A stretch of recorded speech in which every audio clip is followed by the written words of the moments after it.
All right. Well, everyone, it is 3:30, and so we will go ahead and begin today's webinar. So again, good afternoon, everyone, and thank you for joining us for today's webinar.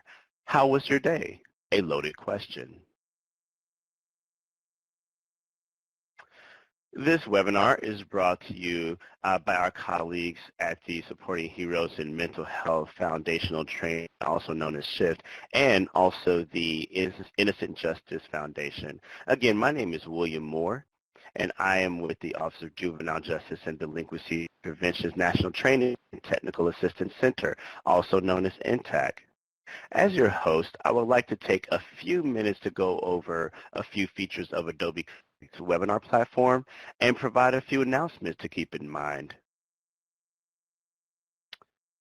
Please note that this event is being recorded and will be published on NTAC's YouTube channel.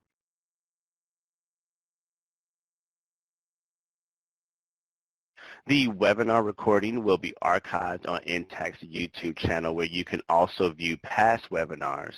For the event transcript and supporting materials, please contact the OJJDP TTA Help Desk. For those wishing to download a copy of the PowerPoint slides and other important documents, you may do so by locating the Handouts pod directly above the chat pod. Here you will also find an FAQ for webinar participants that will likely address technical related questions. Simply click on the name of the file and then click the download button. During today's webinar, presenters will address questions during our Q&A segment. Please type your questions into the chat box as they arise.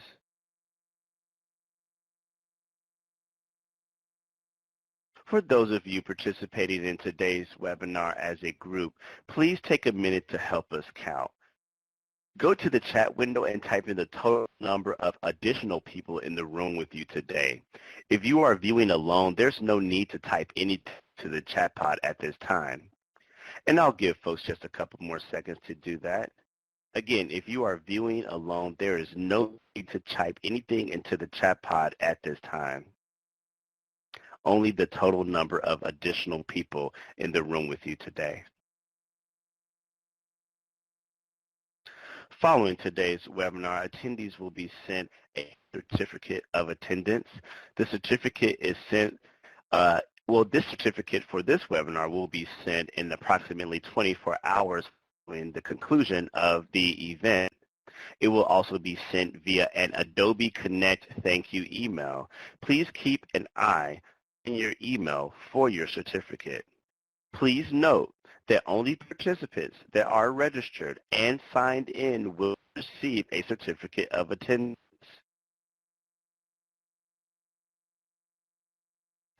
And finally, at the conclusion of today's webinar, you will be provided with a link to a brief evaluation of today's presentation. The feedback you provide is used to assist in future planning and training. I will now turn today's webinar over to Elizabeth Tao. Please be mindful that all of our presenters' bios and handouts will be in the presenter and handouts pod as well. Now, turning over to Elizabeth Tao. Thank you. Hello, everybody. On behalf of the Innocent Justice Foundation and the SHIFT program, I'd like to welcome everybody to our webinar. We have two great presenters today, Carol and Anthony, that will be leading all of us through the material today. I will join you all in the chat window and also facilitate questions at the end. And with that, I'm going to turn it over to Carol and Anthony and the content for today. Good afternoon. This is Carol Bruska, and I'm with Anthony Mays today. And we're very excited to do this presentation on how to talk to your family members or your support group about the work that you do and the importance of doing that. So we're glad to be here today, and let's just jump right in. Good afternoon, everyone. Our objective today, we're going to talk about what SHIFT is. And amazing program that we've been doing across the country and internationally. And we'll talk about why you might feel hesitant to share about your day. I think we've all been there, and we're going to talk about how to discuss that. We're going to explain the benefits of sharing with your supports, your family, significant other, anyone that supports you in your life. We're going to talk about how and what is the best way to share your day with that person. And then we're going to look at the ways that you can open up about your day and feel comfortable about it. So our first slide, what SHIFT is and what SHIFT isn't. SHIFT is awareness and education.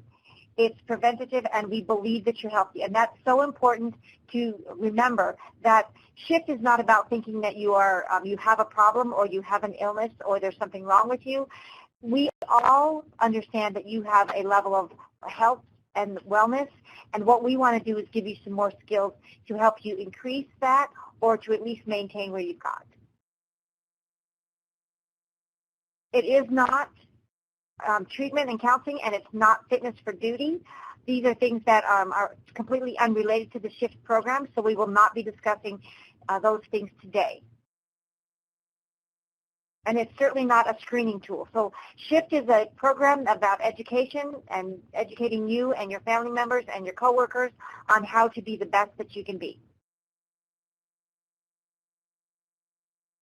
So why do we not share? Why do we keep things to ourselves? A couple of reasons. You know, we want to protect our family, and you want to make sure that you're not letting any information go on the case. I know that Anthony, because he directly does the work, he can really talk about how he doesn't share intentionally. Yeah, so, and that's very common. I mean, we're things in the media, all types of social media platforms, our families are definitely going to be exposed to it somewhere. So sharing just enough information so they understand what we do is important, and not giving them a lot of detailed information. So another reason why we don't share, we might not be ready to talk about our work. So sometimes after a long day, you're still trying to process what happened and what it all meant and how you feel about it, and so you're not really ready to discuss that with anyone else. You can't even put it into words. Another thing, you might not really know how to express what you're feeling. So sometimes the emotions are very strong, and it's difficult to sort out if you're angry, if you're sad, if you're feeling helpless, hopeless, if you're feeling all of those or none of those. And if we don't know how to express what we're feeling, then it makes us resist discussing it at all. And then we also worry that if we talk about our feelings, it might change people's opinion of us. So if we allow ourselves to be vulnerable with others, then others might think that we aren't as strong as we like to believe we are, or others might think that we're not as tough, we don't have the ability to continue to do the work. You know, all of those things can go through our head, and not necessarily are any of those true, but it's a worry that we have. Another reason we don't share, we're not quite sure what kind of response we might get.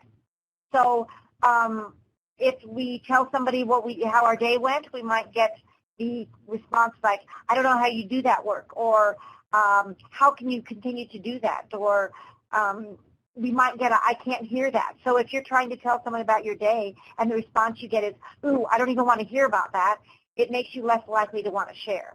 You might not get the response that you want as well. So if you're trying to talk to your loved one about what happened during your day and you get the response of, I don't want to hear about it, or I can't listen, or I'm too busy to hear, then that's going to be another reason why you're not going to be so excited about sharing. Well, and I always think back, you know, I've been in law enforcement 30 years, and about 10 years ago, I came over to ICAC and started developing the ICAC task force for the state of New Mexico. And I'd left a regular police department, traditional police department, retired from there. And I'd been in homicide, so I never really talked about homicide cases. And so when I started working ICAC cases, the first child abuse case I had was, or the first ICAC case was a child abuse case, and it was hands-on. And I'll never forget, and this is something I learned, is that I mentioned to my wife, I go, yes, this child was exploited, and I kind of gave some detail, not graphic detail, but enough detail to where she said, stop, I'm a mom, and I don't want to hear about that. And at that time I realized this is a different type of work, and it's not something that I should be sharing. And it's something we learn, and that was a reaction, and since then I've learned to share things, but definitely not give any type of detail. So it is important to learn how to share in an appropriate manner. The reason that we want sharing is because it will help to increase your resilience. And what we know about resilience is that the presence and use of social support is going to increase your resilience. So by being able to figure out a way to talk to your support system and let them know what's going on, it will help you have that support in place when you do need to talk, which will increase the likelihood that you will have more resilience in your life. What is resilience? It's the ability to plan and take action. It's going to be, you know, if you have that ability, then it's going the skill to bounce back after something difficult is there. You're going to be able to say, this is the things I can control, and so as respect to that, I will be able to plan and carry out those plans. It's having a positive self-assessment, so if you feel like what you're doing is worthwhile, if you have a good self-esteem, if you're able to take a look at your work and say, you know, even though this work is very difficult, I was able to make a positive change in the world. That's going to help bring your positive self-assessment up, and that's going to bring your resilience up. If you have the skill to communicate and problem solve, that's going to help with your resilience. If you can talk about what you're feeling, and even if you say something like, I'm not ready to talk about what I'm feeling because I don't know what it is yet, that's still the ability to communicate. And being able to solve problems is going to help as well. That's going to give you the ability to not feel helpless and hopeless. And then being able to tolerate and manage strong feelings and impulses. So if you can do that, again, you can be able to figure out what you can say, what you can't say, how to support yourself, and then reach out to supports from others.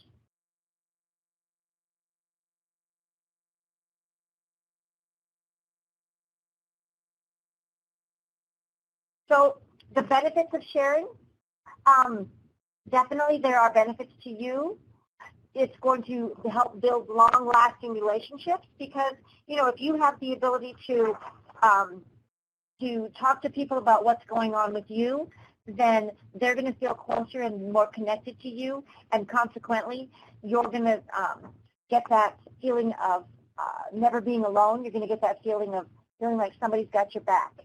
It's going to decrease the questions that can take place. So it's going to, if you are able to share on your own, then you can kind of manage the situation and not have to reply to questions that might come up that you might not be prepared to answer. And it increases the feelings of being supported by allowing you to allow yourself to be vulnerable, and then as a consequence of that vulnerability, being able to get the support from others. It also allows you to explain why the work is so important to you. So if you do get the response of, I can't hear about that, or why do you want to do this work, having the ability to share and communicate is going to give you the chance to say, this is why I do the work, even though it's very hard, even though it might not make sense for other people to do this work. I do this work because it's very important to me, because I know that I'm out there changing the lives of individuals who are more vulnerable and less likely to be able to reach out for help themselves. So there's benefits as well for the family. It allows your family to feel that they're an important part of your life. Many times when I've been working with individuals, the common theme is that people don't share because they don't know how to share, and as a consequence of not sharing, they feel disconnected from their family, and their family feels disconnected from them. And then that's the time for issues and problems to arise in the relationship. So many times we talk about, if you go home and you don't say anything, and then your spouse is wondering what's going on with you because you're not saying anything.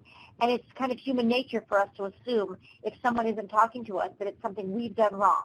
So then this whole dialogue goes on in the head of your support person or your spouse or your significant other, and it's, what did I do wrong? Why are they treating me this way? Oh my gosh, they must be mad at me. This whole dialogue of things that's going on that isn't accurate at all. It's just that you don't have the ability to express yourself at that time. So by being able to communicate, it's going to allow your family to feel they're an important part of your life, that even though you don't share everything, you do share what you can, and that they are valuable to you not only in your work but in your whole life. This will increase their feeling of connection with you and your connection with them, and it helps the family members to understand your moods and reactions. So if you can explain to them that, you know, the work that you're doing sometimes causes you to have feelings that you're not sure about, and because of that, you can't express them right away, but when you can, you will. And if there's signs that, if they notice these particular signs, like maybe you're a little bit withdrawn, or maybe you're more quiet or reserved, or maybe you need some time by yourself, if they can understand those moods and reactions, then they won't automatically take offense and think that there's something wrong. And it helps your family see that your work is meaningful and important to you, so they can understand that you don't do this work just because it's a job. You do this work because you know that you have the skills and the abilities to do something that many other people don't, and that you want to continue to do this work because you know that you can help others that are more vulnerable. Now, it's interesting that we see that even with our children. So I have 2 daughters, still under the age of, one's 13 and one is 17. And we've talked about this over the last 10 years, how I respond and how I am, and they can pick that up. Our children can see that. My daughters will immediately notice that something's gone at a difficult day because they can pick that up just by looking at your face, and your demeanor and your mood. And they've gotten into this habit now, as every day they'll ask, "So how was your day, Dad?" And they know if I usually I'll say something like, "Well, it was a great day," or it was definitely productive. Of course, not getting into a lot of detail, but they pick that up just by looking at you and seeing that mood, and they can see our reactions and how we respond. So it's important to remember that children are very intuitive in what we do every day. So just like Anthony was saying on the previous slide, it does benefit everyone. It sets an example for your children on healthy communication. So if your children witness you communicating even the difficult things, it will show them that it's okay to communicate our feelings. We don't have to keep those inside. And your children can see that even though maybe we don't always feel 100% happy, or there's times when we're withdrawn, or there's times when we're feeling sad, that's okay as well. So the example that you set for your children is going to be evident here. It's going to increase your listening skills, because when you are able to express to your family what you're feeling, it gives them the opportunity to express to you how what you are doing impacts them, and how what the role that you're playing plays a positive role in their life as well. So it gives you the chance to not only communicate, but to listen as well. It increases your effective communication skills by making you think through what you'd like to say, and then being fully present in that conversation when you're wanting to talk about that. And being able to talk about your work can also give you skills to use when there are other difficult topics. So for instance, if you're able to have a conversation with your loved ones about the difficult emotions that come up with your work, then that will also give you the ability to talk about difficult emotions that come up in other areas of your life. So for instance, if there was an illness in your family, or if there was a death in the family, or your family fell on a hard time, you would already have those skills in place that you could use, because everyone in your family would know how to communicate, and you could use those skills to express those difficult emotions with your family members. And it would give them the opportunity to know that in your home, it's a safe place to be able to talk about what you're feeling and not be judged and not be ridiculed for the feelings that you're having.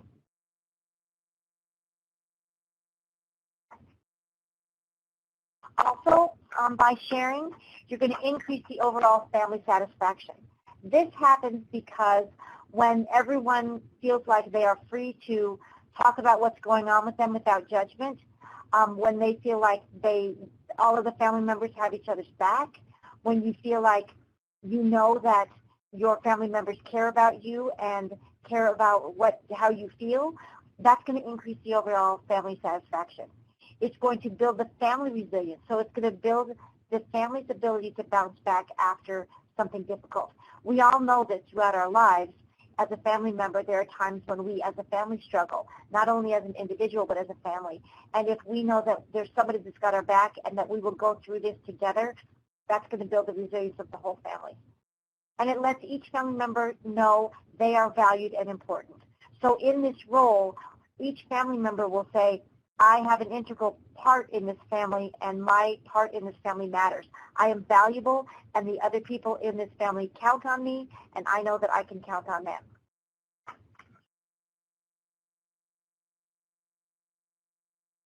So how can you go about sharing? You want to do something that you can talk about what you're feeling, but not the details. And I think this is kind of where people get stuck, because they think if I'm sharing about my work, I have to share the details of my work. I have to tell them what I did. I have to tell them what I experienced, what I saw, who I dealt with. And that's actually not the case at all. What you do need to share is your feelings around that. So we can talk about how it was a frustrating day because you weren't able to accomplish the things that you wanted, or it was a very rewarding day because you were able to, or it was a sad day because you saw some children that had been taken advantage of or exploited, and when that happens to you, it makes you sad.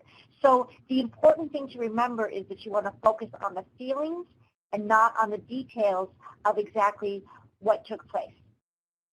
And you want to talk about how the work can impact your view on the world. So this is very, very important. Maybe Anthony can talk a little bit about that. Well, I mean, it's very easy for us to become looking at the world through a different set of glasses. I mean, it's easy for our children to pick that up. So, and that is true. I mean, not sharing the actual feelings. I mean, some of the things that I share with my children is that, for example, if a child uses an app and they're exploited somehow, I'll kind of share with them that sometimes as a person or a young person, we'll make decisions that may or may not be the best decisions, and I explain to them how that could happen, but again, not given a lot of detail, and because our children sometimes feel that we may be overreacting and things like that, and I've had my girls tell me that, and by explaining to them that, and in fact, it's not, it's just what's really taking place out there and what's happening. But again, not sharing those deep feelings and giving detail. So you can also talk about your boundaries. So your family needs to respect your personal and professional space when you say, I can't talk about that right now, which is very, very important. And I know that people struggle to set that boundary, but the important thing is to have a conversation with your family and say, due to the nature of my work, and this work could be any kind of work where you're doing something that you cannot talk about the intensity of it. So it doesn't have to be just ICAT cases. It can be doing work as a therapist. It can be doing work as law enforcement in other arenas. It can be, if you're a military member, any kind of work where you cannot share the details of your work. This is the perfect, these are the perfect skills to use. So you might want to say something like, I can't talk about this right now, but explain to your family member ahead of time that there's a reason for that. And you can have a conversation when people are calm and say, There are times when I'm going to come home and I can't talk about what I'm feeling because it's too intense for me, or I can't talk about this feeling right now because I'm not sure how to process it, or I can't talk about this right now because if I feel like I would open up, I'm not going to be able to stop. I need to make sure that I don't let any of the information about this case go. So, but setting up that boundary when everyone is in a calm mood, not when you walk in the door and everyone starts talking to you and they say, well, tell us about your day, and then you snap back at them, I can't talk about this right now. That's not the good way to make that happen. So when everyone is calm and you can have a conversation about how to have a conversation about the work. You want to communicate with them that it's too soon and there's some things that won't help either of you to discuss. So you want to let them know, if I talk about this now, it's not going to be for my benefit or for your benefit, but I do want you to know that I love you and I care about you, and it's very important that you're here in my life. And when I can talk about it, then I will. So making sure you're setting that boundary, but doing it in a respectful, kind way, so that no matter what you have to say or what you can say at that time, they know that you do value them and that you do feel like you've got that support that you need. Well, and having some type of process in place or a ritual that you do that your family knows, and you discuss it maybe outside of on a weekend. It's something that I did with my children. Like when I come home, they understand that I always look at it as a Mr. Rogers routine. I'll take off my shoes and it goes away, head upstairs, take my gun off, put it in a safe, take my cuffs off, and I'll change the clothes that I wore to work into something casual, you know, and then engage the family that way. If they know that I've taken off everything that has to do with work, and I'm ready to have that family time with them. And I've always had that in place.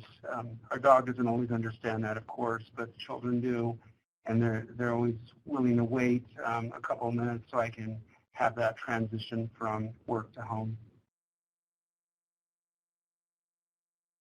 So you also want to remember that you need to respect your supporters' experiences. So maybe if when you go home at night and you're talking to your family or your support and they don't have the time to listen to your emotion, so maybe you don't go home and talk about the details of your job, but you want to go home and say, I've had a really frustrating day today, and they can't hear it. You also need to respect that from them. So you can't just assume that just because you're going to be talking about things in an emotional feeling way that people are going to be able to hear it when you want to talk to them about it. So just like you want to be able to have respect and boundaries for what you need and want to say, you need to make sure that you have that for them as well. And, you know, like it says there, remember that your supports have rough days too. So you might want to go home and really vent, but your family member needs to do that even more.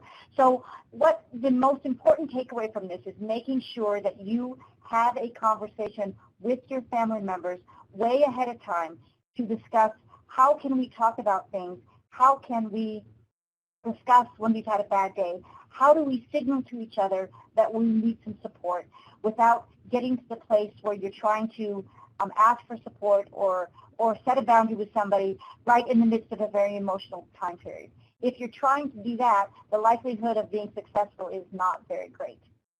And you want to make sure that you're validating your support's feelings as well, because they might not feel their experience as significant as yours.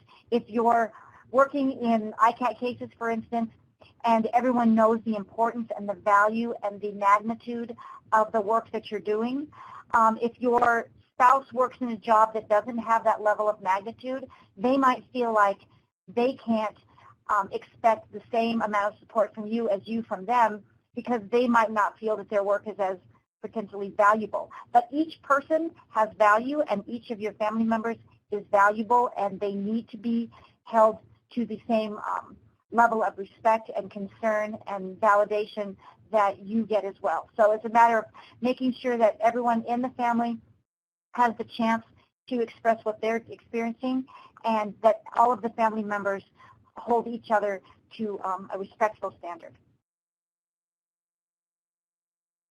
So timing is everything about when it's coming to sharing. So you want to make sure that it is the right time, right place, and then pay attention to the unspoken messages. So what this means is, just like I've been repeatedly saying, you want to have the pre-conversation before you have the conversation.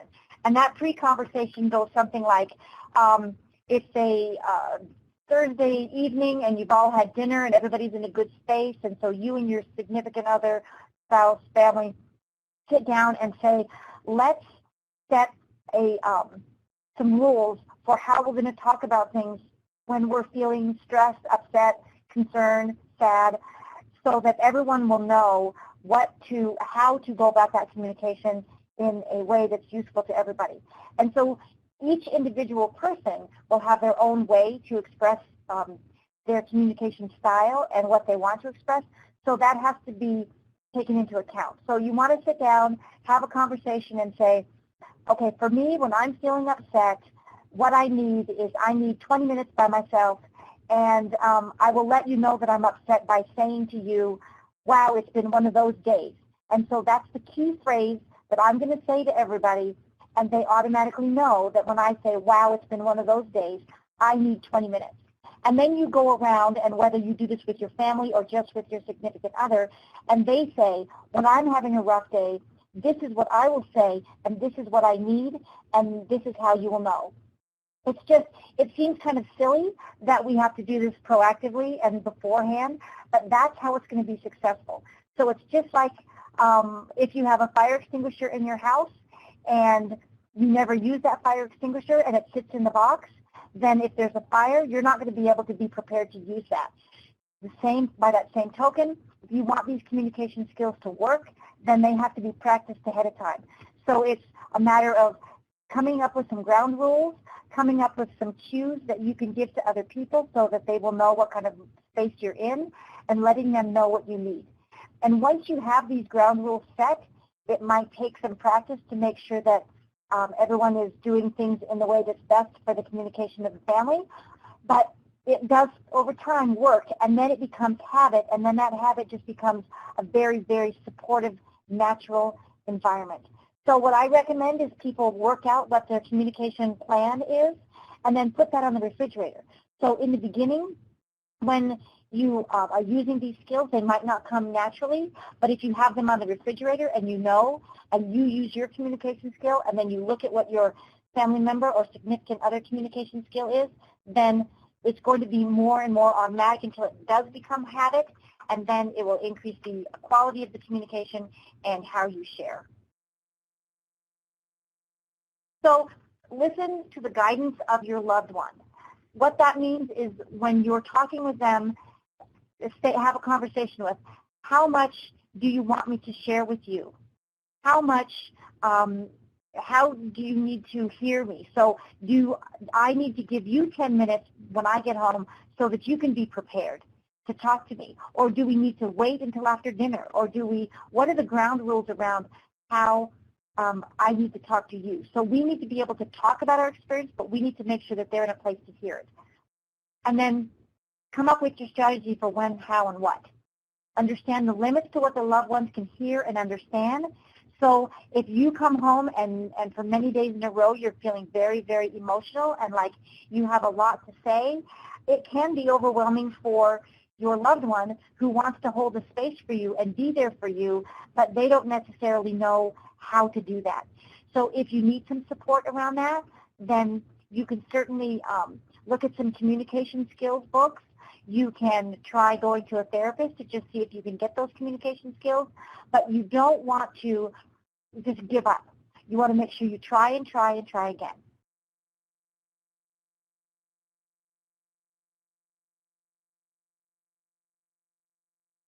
So another way you can share is by talking about happy family members. I know Anthony, that's what they do at their house. Yeah, we do that quite a bit. So talk about maybe something as fun as going on a vacation, going camping, or a fishing trip, or Disneyland.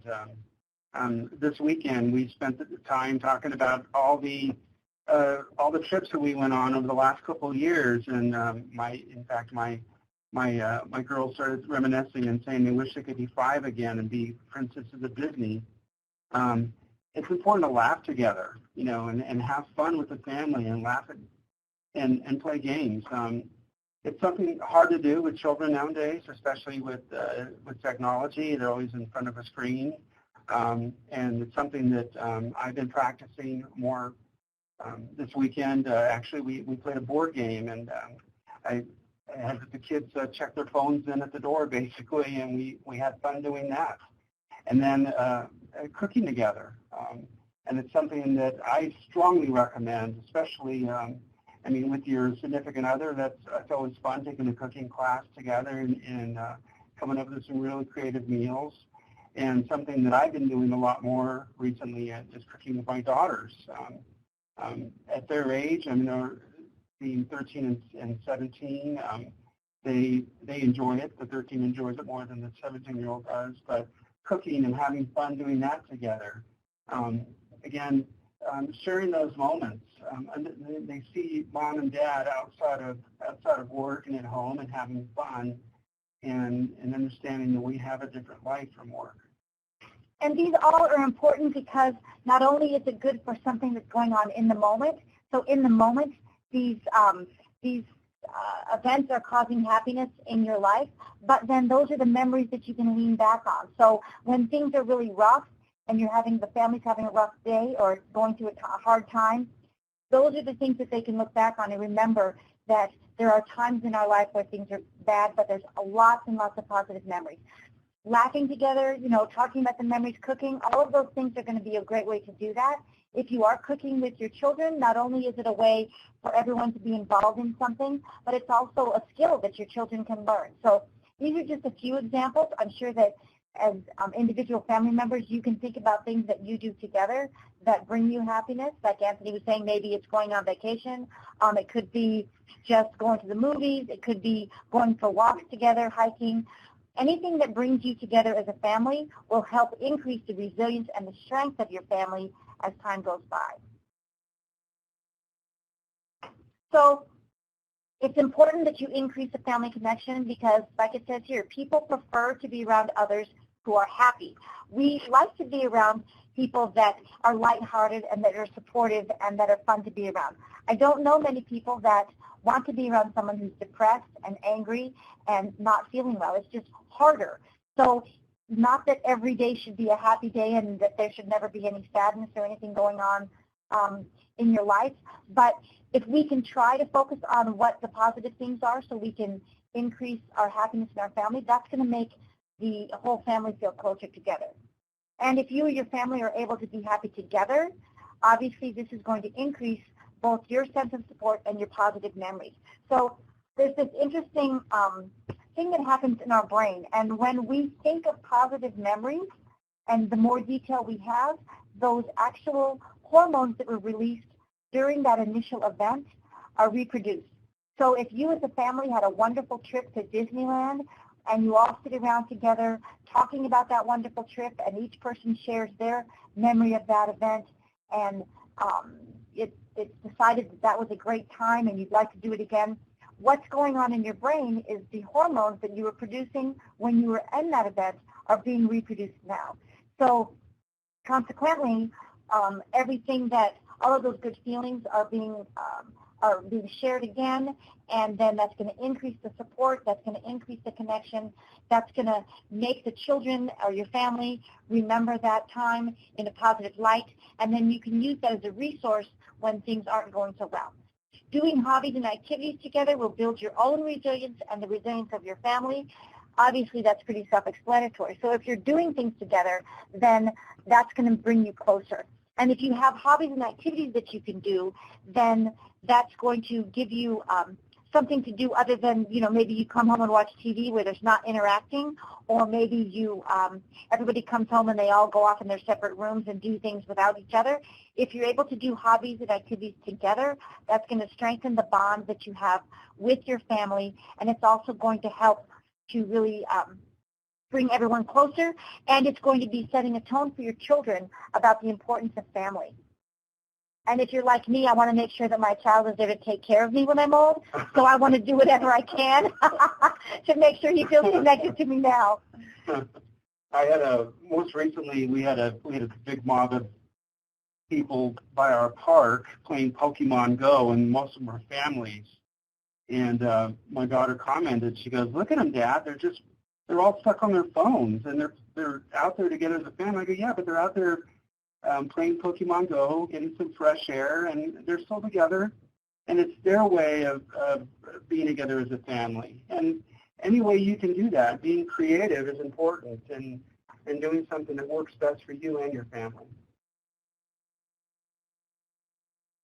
And it's going to help with the increase in overall communication. So the ways to do this, we're going to be discussing wellness plans and mission statements in an upcoming webinar, so we'd love you to join us then. But these are all tools that you can use to really set down in stone how it is that you want to be as a family, how you want to carry out your family mission, and what you can do to feel connected and close as a family. So we want to make sure that you have the strength of a good, strong family foundation so that when times are rough for you or your family members, then you will have someone to rely on and someone that you can count on. So please let us know if you have any questions. We're anxious to hear what you have to say.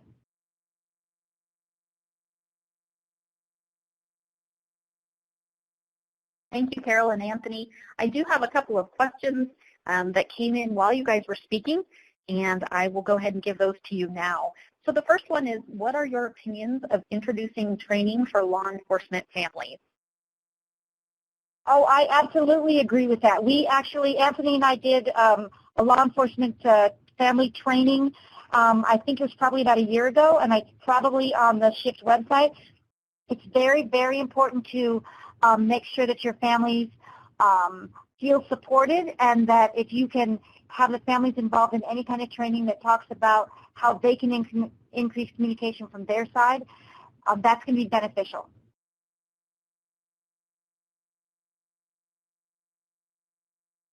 Great. And Anthony, can I get your perspective on that based on being within the law enforcement community and how you see that as an important step to include the families? Definitely. Thank you for asking. So that's, well, first of all, that's some of the feedback that we've received from law enforcement families within the task force, within my task force and throughout the country, is that families really don't understand what we do. And that could be any part of law enforcement. As you know, I worked in violent crimes for a number of years prior to coming over to ICAC and net crimes against children and human trafficking. And so when Carol and I decided to develop the family program, it really helped. So bringing the families together, and we asked for their feedback so they understand what part of that training. We brought them in and showed them the workspace where their significant other works, and just a general work area and their environment, and some of the things that they have to be exposed to, and not images and things like that. Nothing graphic, of course, but so they understand what the work environment looks like. In our case here, we showed family members the lab and what kind of things that are done in the lab as well, our mobile forensic or our computer forensic lab. And then Carol spent some time talking about some of those indicators that when the significant other comes home and how they may respond and some of the things that they may be dealing with and how to best work with them. And I've received some very positive responses, feedback from family members that attended that type of training, and also from the agents, their family members. They've come in and said things are a little bit different at home now because they really understand what we do and they understand how to support us better. So I strongly encourage whatever field you may be in, especially if you're law enforcement, to share that part of your life with your family. I mean, and it's easy to do with children as well. I've had my daughters here at work with me, and they've spent half a day with me just showing, and I've shown them around and shown some of the things that they may have to do, again, with no actual content, but understanding what we do. So when you're talking about that at home and you're looking for someone's, for some support, they understand what you're seeing. Perfect, thank you. And we had a question that came in a little bit later, but I'm going to jump ahead to it because I think it fits in well here. Can you, Carol, maybe talk about what age should families start talking to their kids and bring it all together? So you want to, I mean, if you're talking about communication in general, that's something that you want to start showing your children communication skills as soon as you possibly can. So and the best way to do that is to use those skills with your children. Now, talking about your feelings and the work that you do, if you're just going to be talking about feelings, you can do that from a very young age as well. So when you notice that your child is feeling really angry or sad, or you reflect that back to them, it looks like you're feeling really sad right now. And you can do that at a very, very young age. So then they become aware of what they're being able to label what they're feeling. So that allows them to be able to express that as they get older and recognize, wow, I'm feeling really sad right now, because they know what that emotion, what the label is for that emotion. So you can do that from a very young age, and then as your children get older, depending on what you want to talk to them about with respect to your work, you can talk to them in very basic terms. So you can just say, you know, I know Anthony says about that Dad goes to work to help children. You know, it's something where you don't have to give any detail, but it just gives an indicator of what it is, what kind of work you're doing. But that can start at a very young age. And then, you know, you all know your children much better than I would know them. So how much can they handle? What, you know, at what point do you want to say that the work that you're doing, if you're doing Internet Crimes Against Children Task Force work, if at what point do you want to say that you're helping catch child exploitation exploiters? That's up to you. But I think I would say less is more until they ask the question. So if your children are asking the questions, then that's when you start the dialogue. But up until that point, just bare minimum, I think, on what you're giving them, because until they're ready to ask the question, they're probably not even thinking about how to ask the question themselves. Great, thanks. And I'm going to add one thing to that, and this is something that Carol actually always tells us, is to make sure that when you're talking to your kids, especially, and even adults, make sure you ask them to repeat what they heard you say, because many times our brain is already making things up or jumping ahead, or we're not really hearing what's going on. And I know Carol always used the example of when she was little, she heard her parents talking about getting fired, and her cousins played like catching each other on fire. So instead of somebody getting laid off of work, because that wasn't within their scope of understanding. So I know Carol always tells that story in class, but I wanted to kind of reiterate that it works for many things. Ask your kids, ask your significant other, like, how did you hear me explain that? Because I want to make sure that I'm giving you the best definition and the best examples that I can. And I think it's always important to ask that question. And that's absolutely right. Go ahead. Oh, I was just going to say that's absolutely right, because if your spouse, it's a highly emotional situation, and your spouse thinks that you say something that you didn't say, it's important for them to understand. And you don't have to say, like, did you hear me? You can say, you know, I just want to make sure you heard what I said. So could you kind of tell me what you heard that I said? Because you want to make sure that you're both on the same page and things are not turning bad situations. We did see, and I don't know, Elizabeth, if you saw this, there was asking about how can we make amends if the conversation goes bad. I'm not sure if you saw that. We saw that on the chat. My suggestion on that is just really be honest. I'm sorry that this didn't go like we planned. What do we need to do differently next time to make it work better? Yeah, absolutely. Thank you for adding that. I was going to throw that in at you also, and I think that's a great idea. And also, you know, we also talk about honoring each other to say, look, I can't do this, but make a date to talk about it again. Make sure you say, you know, we're both emotional right now, but tomorrow night or tomorrow at, lunchtime, or tomorrow after the kids go to bed, I would like to revisit this. I know we're not in the space to do it right now. And then make sure you go back and do that. The last thing you want to do is leave something kind of hanging out there in the open. So make sure you say, I will go back and talk about it at this point, and then go back and do that. And then everybody will feel that, number one, they're being heard, and that it's important for that conversation to continue. Okay, we have a couple questions about shifts specifically on here, and I want to answer those. We have about 5 more minutes, so I want to make sure I get to those. So the SHIFT program, we are funded through the Department of Justice, OJJDP, to do training throughout the United States on mental health and wellness within the ICAC and their affiliates. ICAC is Internet Crimes Against Children.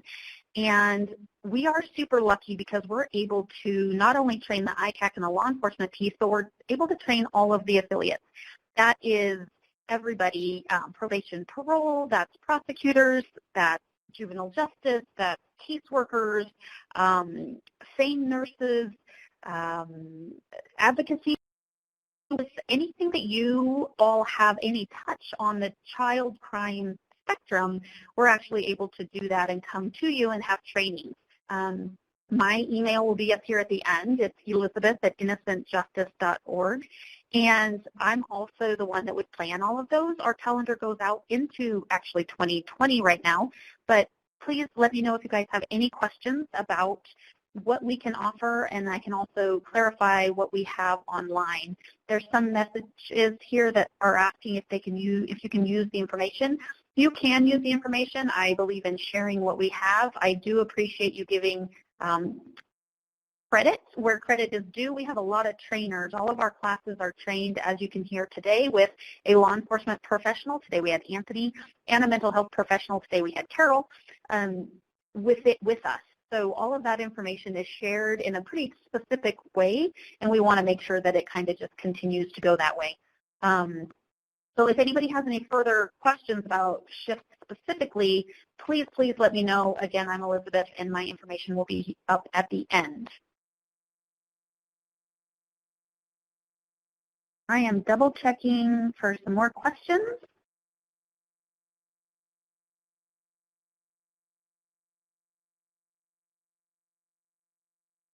It looks like right now, unless somebody has some additional questions they want to type to us, we are happy to answer those. We have a direct line to some very smart people.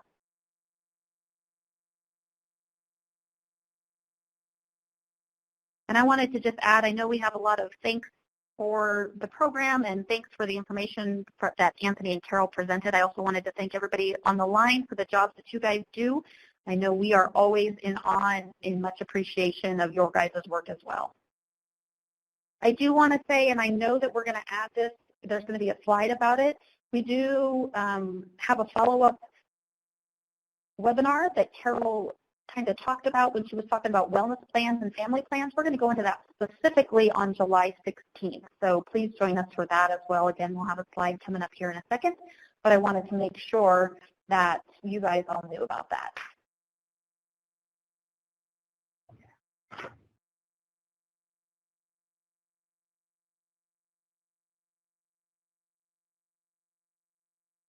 Great. And we also do have...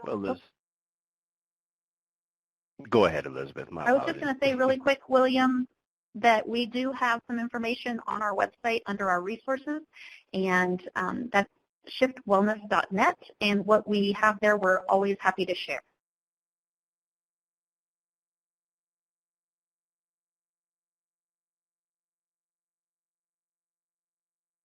Looks like we have another question that came in. Does SHIFT go into the realm of peer support? We do talk about peer support as one of many tools that we suggest for wellness.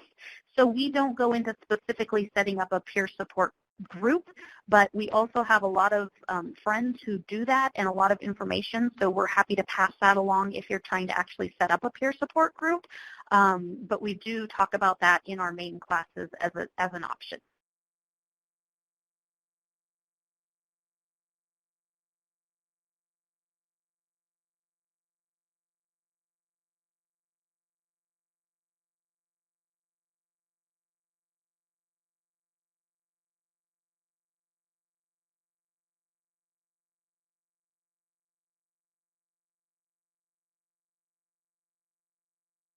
I think there's a question about when will the registration link be released. It'll actually be in this PowerPoint, and you can also find it on our website as well as NTAC's website. Maybe William can finish up on that for us.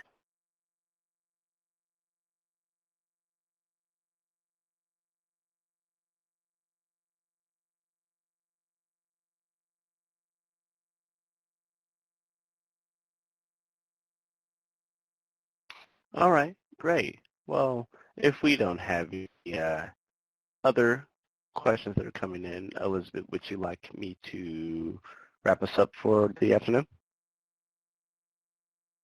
Yes, please. Thank you. Okay, perfect.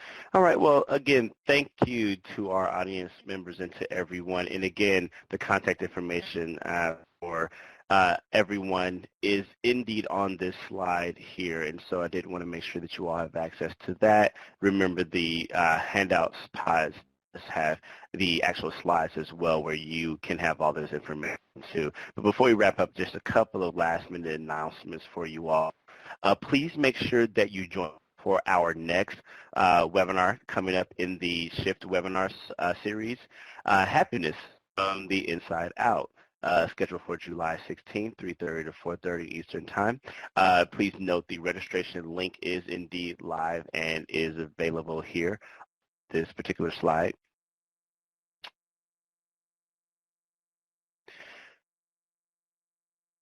You may contact NTAC through the website displayed on this slide. You can stay up to date on the latest information by signing up for NTAC's TTA listserv as well.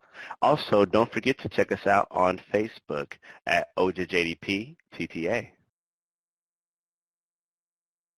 And remember, you can also contact the Office of Juvenile Justice and Delinquency Prevention with the information on this slide via the help desk.